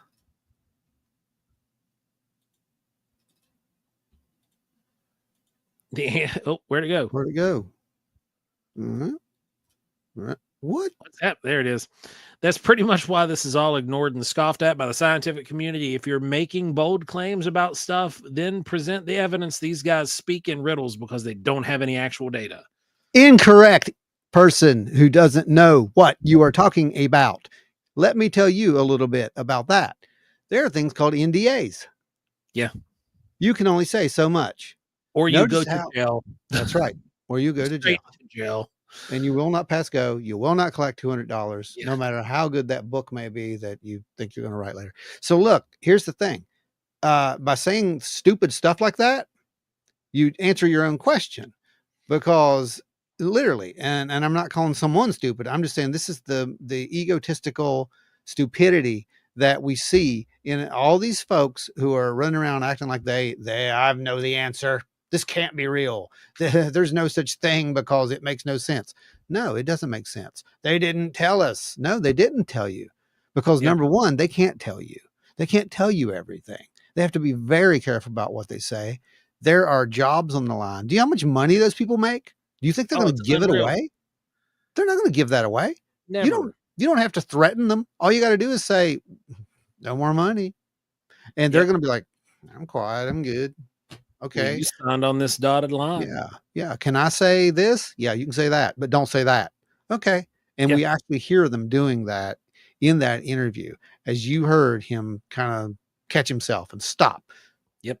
That And is, rephrase things, or he'll stop, think, calculate, and then say it. You've seen Yep. this dozens of times in Yep. various interviews with people who had various levels of clearance or who were under NDAs. Jeremy Corbell does the same thing, even though he's not necessarily got a clearance, but he has projects that he's trying to keep secret that he's working on for documentaries or that he's been in. we've done it. We did it. Go back and watch. Prime example. Right before the show came out, we dropped little hints here and there, but we never said what was going to exactly happen. And then, while we're out there, we caught weird stuff, and we couldn't say what you were going to see, unless it was, okay, we had that conversation and did it. But no, this is par for the course. And anyone who's sitting around and saying that they demand the answers, you may not be ready for those answers. We've got to have some new tools on the table to be able to look at some of those answers, I think. Yep. Enzo says, I feel the answer is going to be so cosmically weird we can barely even conceive it. And that's what was alluded to in the video that was taken down by the guy that does all the Baltic Sea anomaly study, that was working with the professor who released the plate study, and everyone else that seems to touch this thing at any official capacity pretty much all says the same thing. It's weird. It's going to be weird.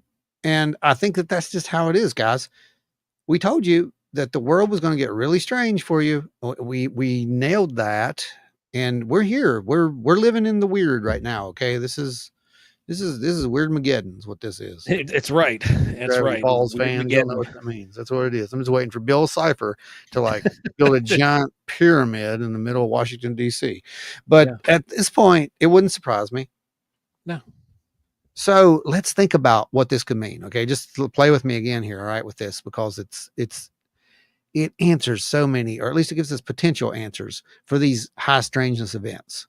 That's the part that gets me excited, because now we have a mechanism that can explain some of the strange stuff. We have a mechanism that can explain this interaction, these ITC sessions. We have a mechanism that can explain, even if we want to go farther than that, some of these I kind of wish I had a this or that. And then it shows up. Is that how this works? Could it be that almost that simple? If there's millions of these things or trillions, whatever, trillions of these things around the planet, how many? That would be at least a few per person. Well, where are they at? That's hundreds per person. That's the other thing. Where are they at? Are they on people? Are they in people? Nope, because there's trillions. That's the way I took it when it said that it could have directly influenced humanity. That there could have been something like internal, like these things can change their form. They can change everything. They can go in, manipulate DNA if they needed to. Or they can manipulate your perceptions. And again, we have a mechanism by which we can explain some of the strange sightings, don't we? Right. Yeah, absolutely. Enzo says, can we only compare things through a human lens? No. We have no other frame of reference. It's unprecedented. No, that's good, because actually in that Rose cohort interview that he did there with Dr. Beatrice, he actually asked at one point about the geosynchronous orbit, and he tries to ask her, like, well, if they're glinting, that means they're spinning, right? And she's like, I don't know. And he's like, well, if they're spinning, they can't have a surveillance on the Earth because they're moving around in circles. And she's like, I have no idea what a alien probe would look like, or how it would be constructed, or what it would do. I can't answer any of that, and she's right, because he's thinking only what we know, our version of reality. Yes, you could have something like that. Why not? Of course you could. The ultimate 360-degree view. For all we know, they're all looking everywhere at the exact same time. An all-seeing eye, if you will. Yeah. It's basically what it would be. Just saying. So what are you folks thinking? Yeah, sound off. We've read off some of your comments, but this is a absolutely it's big, wild ride. Pretty important. So yeah, what are you guys thinking about this? I'd like to know.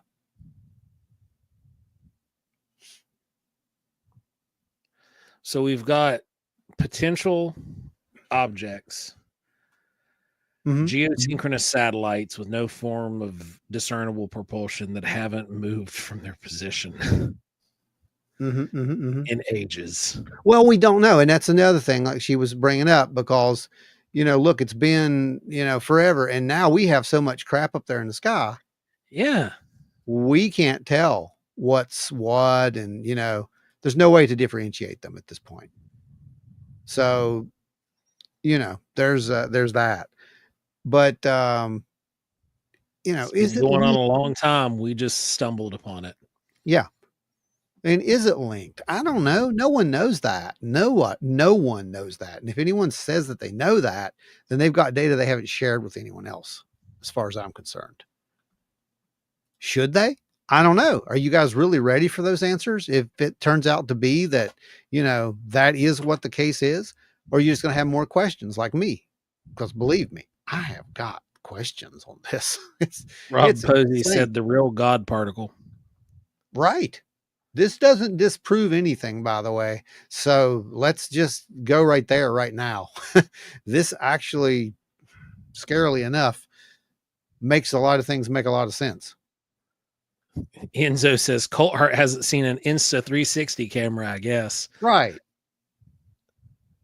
That's actually what I'm on right now. Right. And so, that's the issue with the whole thing. We've got folks who think they know how things work, and you can't tell someone, well, it can't be because, ours don't do this. Wonderful. I don't know zilch about squat. It's all weird. And here we are. That's pretty good. Actually, that needs to be on a shirt. I think so. So yeah, I mean, this is where we're at, but, like I said, man, this is a weird story, and it just seems so, to me, it's just strange that all of this is happening at the exact same time again. There's these weird coincidences happening again. So what is that?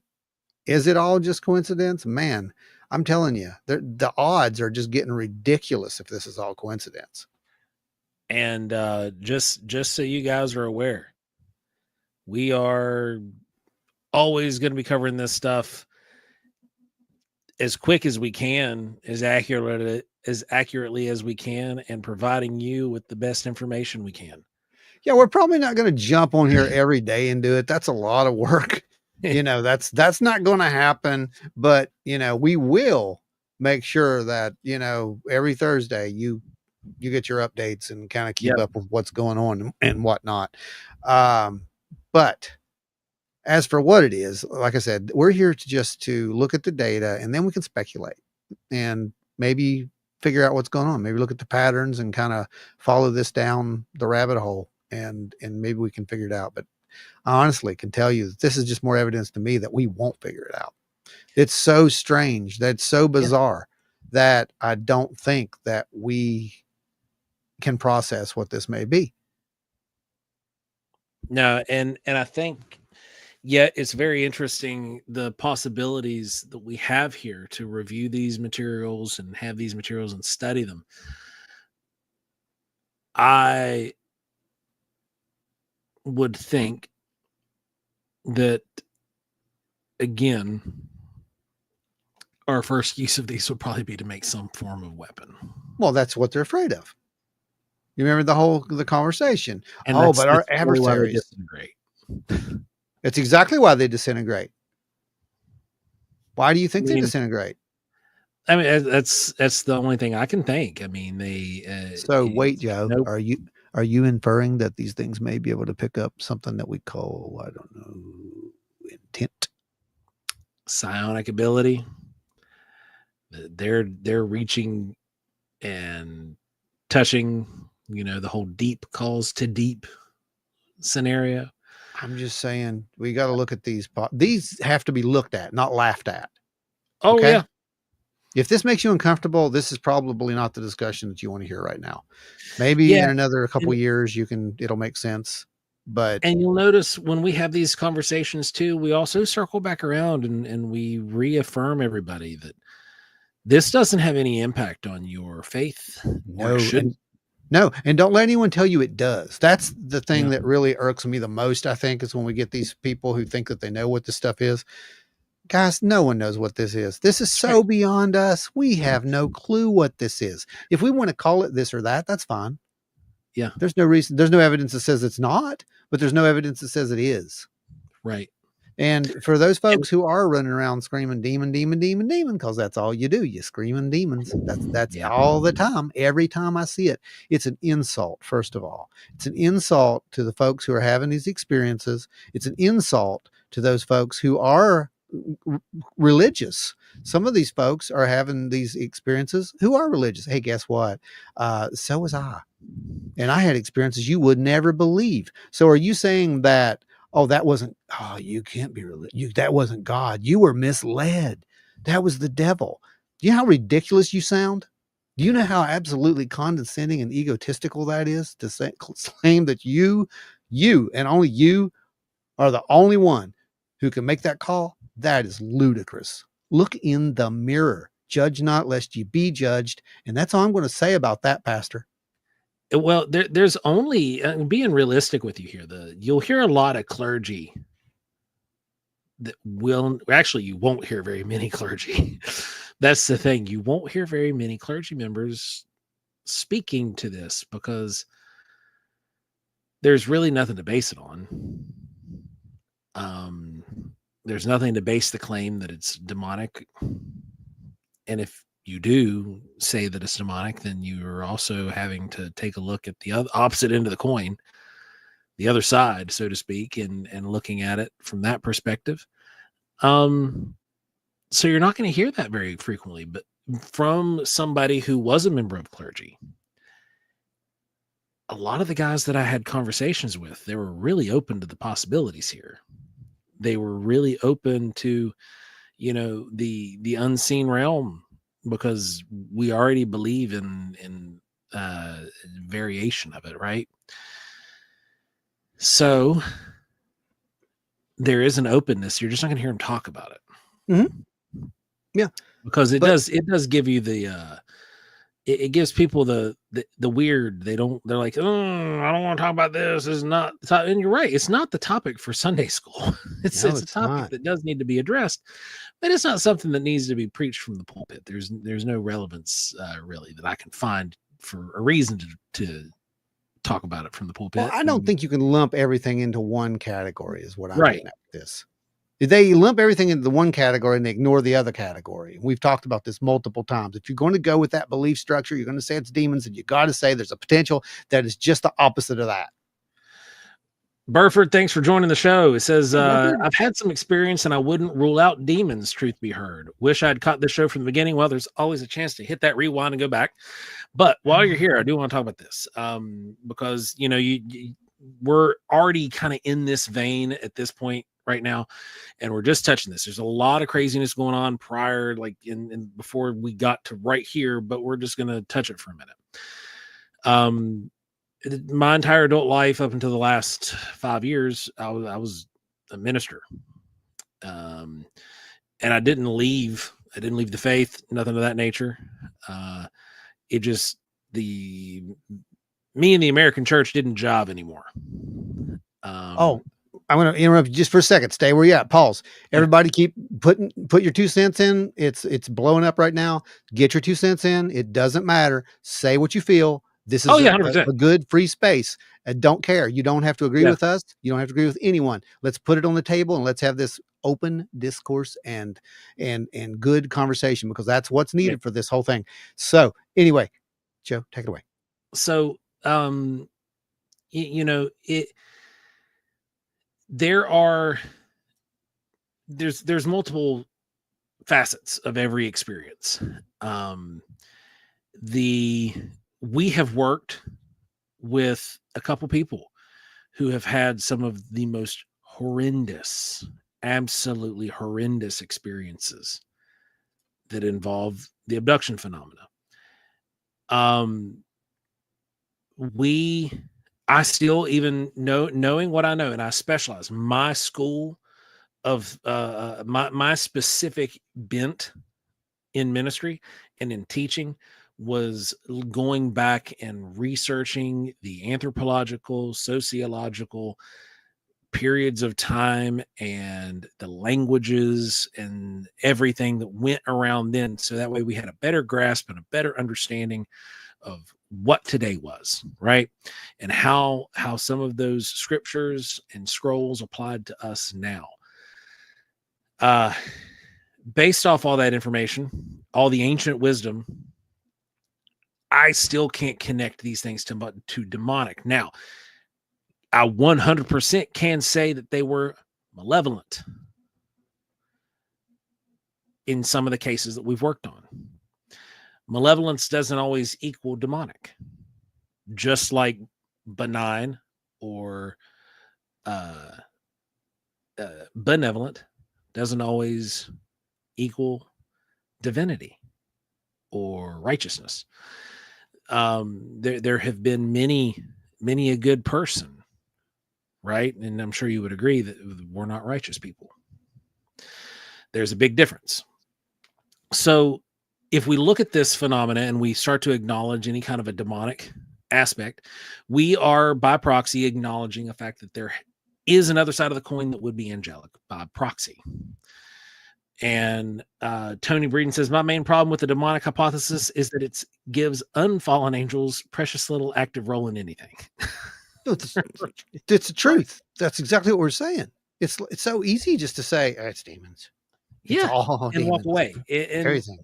And now I'm not by any, Burford, I am not by any means saying that your experience that you had was not a malicious or malevolent act. Because we have worked with so many people, and I can't say so many. We've heard so many stories, but actually worked with 2 people who had really, really negative experiences. One of which I actually stuck my finger in a hole in his leg. Just cause I know it sounds weird, but how many times you will get that opportunity? So Hopefully anyway. never. Yeah, right. Hopefully never again. But 100% open to the possibilities that these things are benign, malevolent, benevolent. It's just that I have a hard time, especially seeing as how like the whole demonic didn't really exist. They were just spirits, evil spirits is what they were called. We created the phrase and terminology for demon. Yeah, it came from daemon, which is it's a Latin word. But if it's Latin, it tells you how much farther from Aramaic it was. Aramaic was already a dead and gone language by that point. But yeah. I mean, anytime you guys want to have that kind of a conversation, we're wide open to it. And one day we will do an actual episode where we're gonna I've written a massive. It's just got to be done right, and it has to be done right. And it's been written out and scripted out for a long time with sourcing and everything to kind of break it down, because it's really important, I think, that we actually nail this one down and do it right. Because it's really important, because there's a lot of people who are of faith who have an interest in this and they feel icky or weird because they do. And then you have people who preach from the mountaintops that it is demonic 100%, gur arg rar, but you go and have them quote scripture and it's not even paraphrased. So, either way, it's just disrespectful to people. And I just, it sticks badly with me. Personally, I don't give a crap what you think about me. I've never have. Well, Joe knows this, and the rest of you know that too, the ones who know me. And quite a few you do now, which is weird. But you already know I don't care. I don't care if you believe anything that I say. It doesn't matter. I'm going to present the data. If that data is not something that's meant for you, old native way, turn around and walk away. Don't say anything.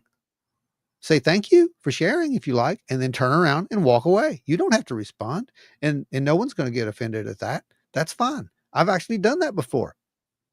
And if you do it right, you don't have to explain yourself or anything else, by the way. And it's okay to have these conversations. That's the other part of it. People want to tell you it's not okay. Well, here's what we know. There's a lot of people having these experiences. They're not evil. Okay. Even if, you perceive them as evil yourself. Well, why are you perceiving them as evil?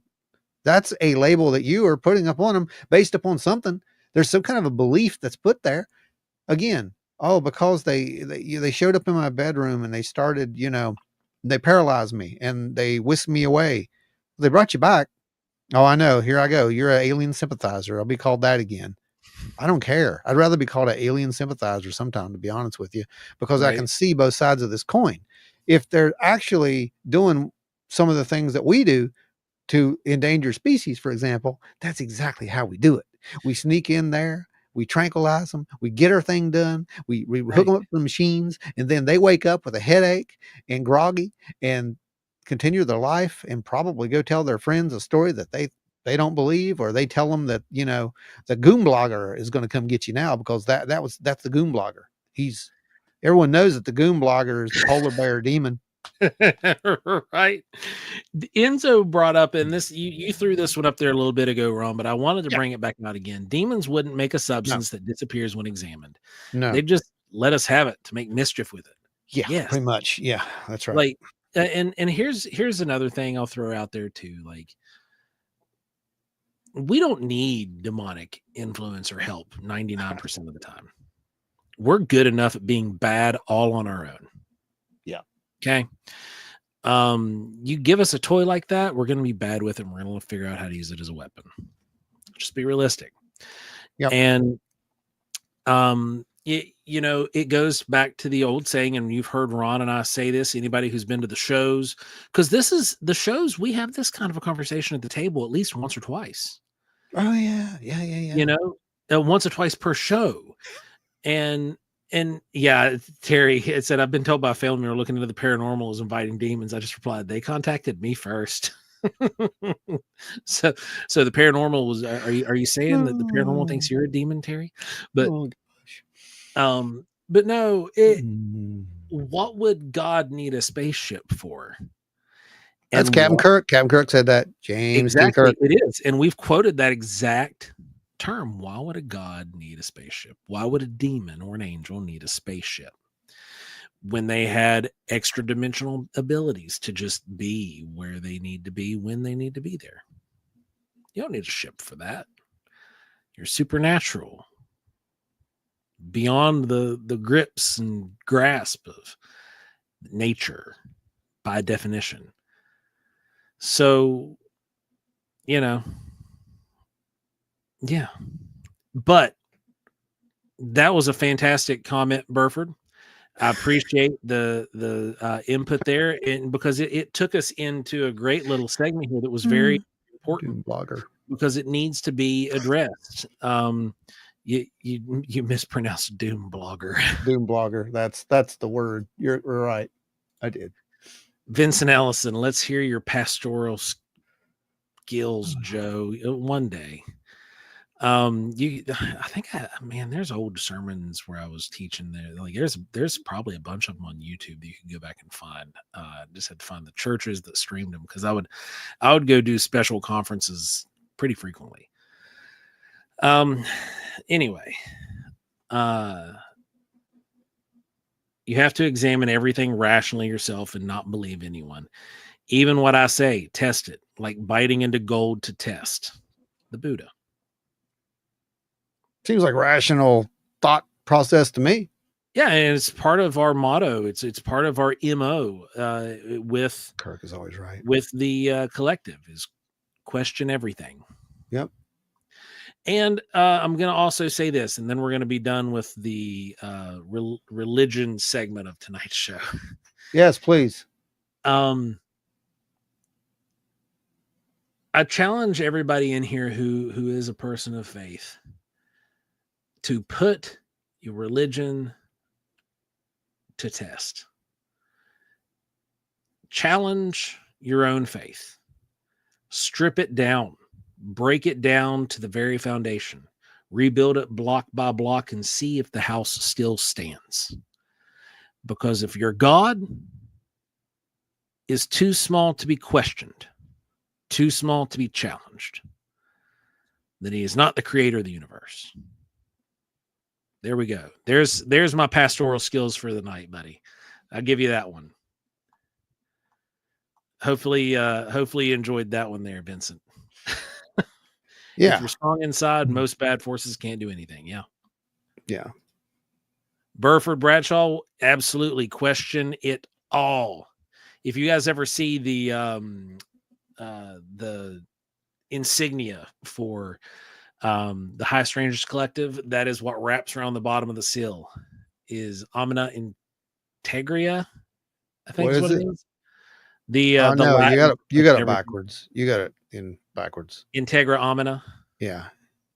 Integraria Omnia. That's it. My Latin is rough. Mine is too. That's not exactly right, but it's right enough. Angels and demons are different sides of the same coin. Yep. Yeah. Because if you go back in the scrolls far enough, that's really all it is. They spirits. Gosh, you guys blew up the chat. I feel they are like us. Some are good, some are bad, some are indifferent. If it was their intent to destroy us, they'd have done so long ago. Absolutely. Right. I think the big worry is that there may be something that may be intent to do that at some point, and we might need a little help if that's the case. And that might be what we're doing. I don't know.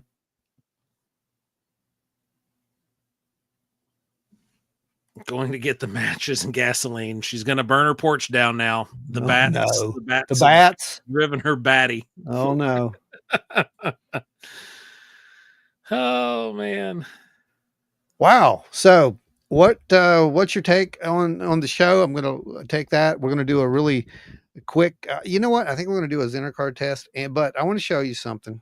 really quick because why not? The ones who are watching, Facebook already got to see it. But I built a little something, and here's our little something. Very cool. And this is You have just to stay prototype. tuned to see what the something does. This is just a prototype, is all this is. It's 100% prototype.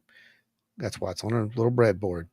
But and it's not in its final form, so it hasn't transformed yet. I have to find some of that material now to put in this, apparently. Or maybe there is some in here. I don't know. Right? But maybe that's why it didn't work the first 3 times. I don't know. But you're going to get to see it in operation. This is one of those pieces of equipment, by the way, that we built from just to test a hypothesis and an idea. Yeah. And you helped fund. So thank you did very fund it. much for 100% funded this project. This was one of the lives that we did. I think it was back in February. Mm-hmm. And this is how long it takes to get some of this stuff done, because we have to find the parts. There's a lot of trial and error.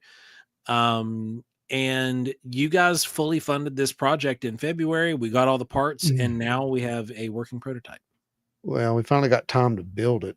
But so that's the shark. That's the that's a neat little project right there. It matches the mantis, and that's the shark. So sticking with the aquatic themes here.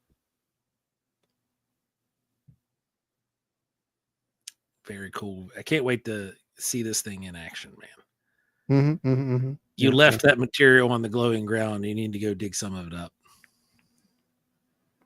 Yep. That's what I'm wondering too, Enzo. I was thinking about, that's a good point, Enzo. Maybe I we need to go collect some material from there. I was thinking about, next time we're out there and you're interrogating some kind of anomalous object, or, looks like a cup, maybe it's a good idea if the ground starts lighting up, you run a metal detector over the area. I don't know, but this stuff probably doesn't show up with that, to be honest with you. Yeah, at least I very seriously doubt it, unless like all the old pull tabs that are you're digging up. Maybe that's what it is. It's hiding as a pull tab. It hit itself. It made itself into a pop cap. It's a pop top. And Jimmy was right. He called it a long time ago. Yeah. Just got to change it out. It wasn't a pop top. Wow. There's a thought. Vincent says, great show as always. Knowledge cup runneth over. Thanks, man. Well, it's a lot of speculation. So, Yeah. Did you make a dog whistle? Nope. It's not Sonic. But that's all I'm going to say right now. You'll see. You'll get see to see it. You'll see it. Yeah. You got to stay tuned. This is going to be, this will probably be in the first episode of the new series, which is officially, getting started, filming this weekend. So yeah, it's going to be great. You're going to like it. Those folks who like the Paranormal Horizons are really going to love it, because we're going to revisit some of those places and follow up with some of those cases. And now we have a lot more theoretical applications and some questions to ask along the way. So yeah, we're going to be testing some stuff, and this is going to let us conduct a test and push the envelope just a little bit more. Someone had asked, I think it was Gary Schuler, asked if, it was going to radiate Joe. And I don't think so. At least not directly. It won't. Not intentionally. Unintentionally, it will not. Could he be irradiated because of it? Cause and effect? Yeah, sure. But yeah, it's very plausible. That can happen anytime with anything he does. So do we have a title for the new series? And I will say this. Yes, we do. And if you've been paying attention, you got to be really good, though. You got to be good, because we did the same thing with Paranormal Horizons. It did the exact same thing with Paranormal Horizons in the build-up. Yep. You got to be really good. And it's hiding right in front of you. You got to do that Lou Elizondo thing. You go back and look at some of the other episodes and some of the other posts that we put up, and you'll figure it out. Breadcrumbs. It's right there. The breadcrumbs have led you this far. And for the rest of you who don't figure it out, very soon. And it's going to be epic. I'll just be 100% with you. I think this is Paranormal Horizons gave us both so many ideas, and it sharpened my skills so much on freaking editing and just production in general to Well, the it's trial point. by fire for you. On Oh, that. yeah, man. And just, being able to figure that stuff out and, you know, because I had everything running, I was doing the 3D animations and all that stuff, just making the content that we needed. I mean, the only thing I didn't make was the music pretty much at times. Yeah. And, there was some B-roll that we were fortunate enough to license in there, but, yeah, it's creative. And, this is not going to be Paranormal Horizons, just to let y'all know. This is going to be something it's us. If you've watched any of the investigation series, you're going to see how this is going to go. But combine that, It'll and be a dash of Paranormal Horizons, a dash of the Midnight Science Club, a dash of that's good. Mr. Wizard. Yeah, Maya Toms. Yeah, A very, very, very heavy dash of Ron and Joe in the wild. Yep. So it's going to be really cool. And, there will Drone be shows in ape suits on the next episode of Drone Shows in Ape Suits. there is a drone show tomorrow night, just to let you guys know, out here. Disappearing Whippoorwills. That's a good name, Rob. Yeah, y'all keep going. I dig it. I like that one. We might have to use some of these as episode titles. So Right. y'all come up with a good one. We'll probably use it, just to let you know. But there's another drone show coming, so we're going to see how that goes. Oh, I see what you did there, MST3K. Oh, that was a great show. Great. Bigfoot Littlefoot says, I've got a good theory. The frequency of the dog whistle is high pitched sound in your head is about 13,800 hertz. It's higher. It's higher. Ada, the Glow and Joe show. Like, that's a different project altogether. We've already right. actually talked about the Glow and Joe show, and that's something completely different. You might get a taste of something like that. It'll See, we actually have a couple of projects that we're working on, right? And we got some parts for one of them this week, but you're going to have to again wait and be patient, because the swamp gas is coming. That's right. Swamp gas is inbound. Yep, swamp gas is inbound. Again, if you've been paying attention, you know who that means. Yeah. Oh man, summoning weirdos summer. Summoning weirdos summer. See, you guys are good at this. All right. Let's go. Your own little think tank. Dinner card test. Y'all just keep throwing those titles out. I'm telling you, I'm gonna grab one of them eventually. All right. Dinner card test. Remember the graphic up there while for you guys. Explain to you guys what this is and what it is not. It is not evil. It is not the demonic. It is not witchcraft. It's not any of that crap. What it is, and I'm not saying witchcraft is crap, by the way. I'm just saying that it is not anything occultish. Thank you. What it is a psychic experimentation, and what we're going to do is we're going to test a little bit of your precognitive abilities. Okay, so I'm not going to look at this. Joe's not looking at it, obviously. Yeah, I'm in a different location. Right, exactly. So here's the thing: your choices are over there. Where are they at? Over there. Mirror stuff drives me crazy. Bacon, there it is. A circle, and a star. Right. So here's how I do this. And again, this works on, the whole, you can use it with the associative remote viewing type thing. You can give yourself a clue. You can say, I'm going to know what that is at the snap of my finger. And the very first thing that comes into your head, that's what you're going to say. In this case, it's what you're going to type. So everybody ready for this? Do your thing. However you do it. I don't care. Snap your fingers or wiggle your nose. I don't care. Just put up what you think it is. Absolutely. Keep looking up. Oh, we will. Don't worry. All right. We got the first one starred here. Okay. Let's get them in. Everybody who's participating.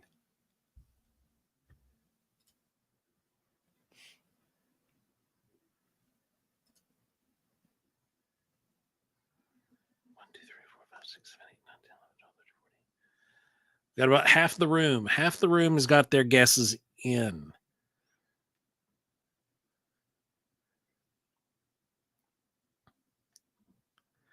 And again, this is the first symbol of this that sticks out to you. It comes to your mind, the very first one that you might have gravitated towards when you saw the 5 symbols show up on the screen.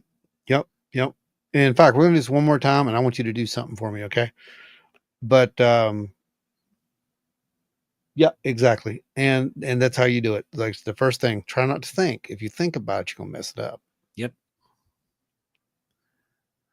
All right, y'all ready for this? We're going to go in 3, 2, Clear your mind. 1, circle. I got a star. Ready? Oh, it's neither. Plus. We were both wrong. Plus it was, guys. Plus it was. Who got it? Anybody get it? Let's see. Let's see. Because I want to Bacon, do bacon, something. bacon, bacon, bacon, star, bacon, bacon, square, star, star, squiggles. Nope, Okay. nobody got it. Nobody got it. Okay. That's All right. right. So watch me. Take down the symbols for a second, okay? Okay, here we go. Disable those. Oh, There you go. Okay, so watch me now. Here's how we're going to do this. I want everybody to take a nice deep breath, a couple deep breaths for about 10 seconds. As soon as those symbols come up, the very first one that you see, that's the one it's going to be. Tell yourself that. As soon as the symbols come up, the very first one I see, that's what it's going to be. So that's what you type. Don't think. Do. Or started to sound like Yoda there for a Enzo second. said my card disintegrated when I looked at it. Yeah, that's how you know it's real. Oh, Oz got plus. Plus was the bats. Oz got it. All right, we got one. All right, Joe. In 3, 2, 1, go. Got it. I got mine. I'm saying square. I'm saying circle.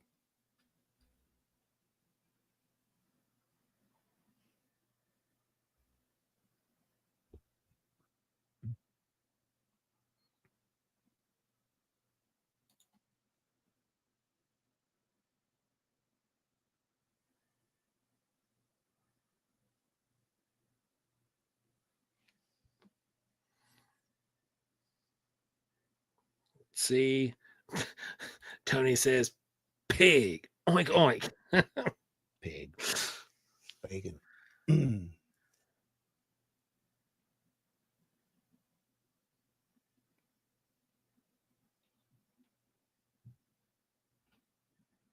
All right. You We're gonna guys flip it ready? over. You ready to roll? Here we go. Let's do it. Here we go. I said circle, right? Yep. You Yep. said what, Joe?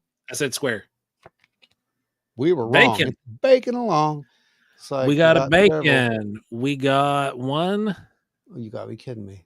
All you guys always get bacon. I know. Man, what got in one the bacon. world? One Now, bacon. so that right there is One and one. precognition. Let's do one more. And this is going to be the Projection. yeah, I'm going to do the telekinesis test. So I'm going to look at one, and then all you got to do is ask yourself which card's wrong looking at. It's going to be that simple. All right. So I'm not looking right now. I'm going to open my eyes in 3, 2, 1. Go. Plus, plus, plus. Get them, go. Don't think. Just do. There is no try. There is only do. That's right. There's no try. There's only do. Just do. Do or do not. There is no try. Mm-hmm.